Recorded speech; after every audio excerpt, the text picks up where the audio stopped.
Chromecast set up so I can watch these streaming ones on the TV instead of the tablet. How cool is that? Welcome to the Time Treadmill. I'm Ron, and these are my sweaty thoughts about Doctor Who.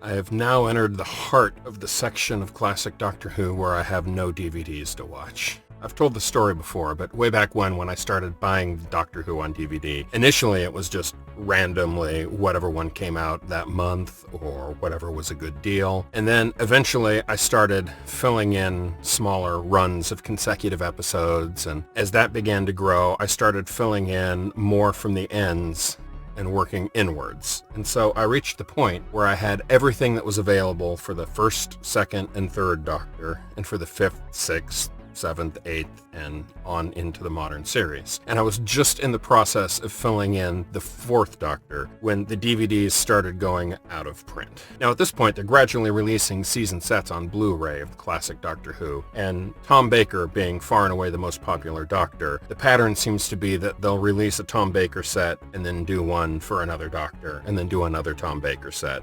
etc. At this point, they've released 3 of his 7 seasons. I think it's reasonable to expect that ultimately the entire Tom Baker run will be filled in by Blu-ray. I think ultimately all of the classic that exist will be filled in. And then their focus will be more animated reconstructions to fill in the remaining stories of the first and second Doctor to do season sets there. That's a long ways off, and further off now than it was a year ago before COVID set in. In any case, for the ones I don't have DVDs for, or Blu-rays for that matter, I've been watching streaming on BritBox on my iPad, but that is not nearly as enjoyable to watch. So today, I finally, because I'm a genius, realized that I have a Chromecast upstairs in the bedroom that I never use. And so I brought that down, plugged it into the TV out here in the Time Treadmill, and lo and behold, I'm able to Chromecast onto my workout TV, and it works beautifully. So I was able to watch the second half of Underworld on a TV instead of on a tablet. It was so much nicer. That being said, it's the only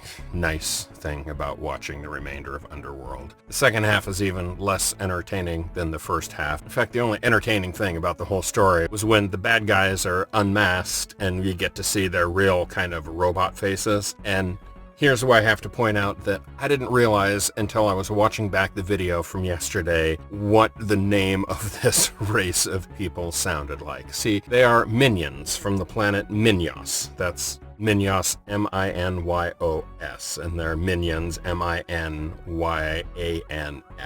right? But of course, when you say minions, it sounds like minions.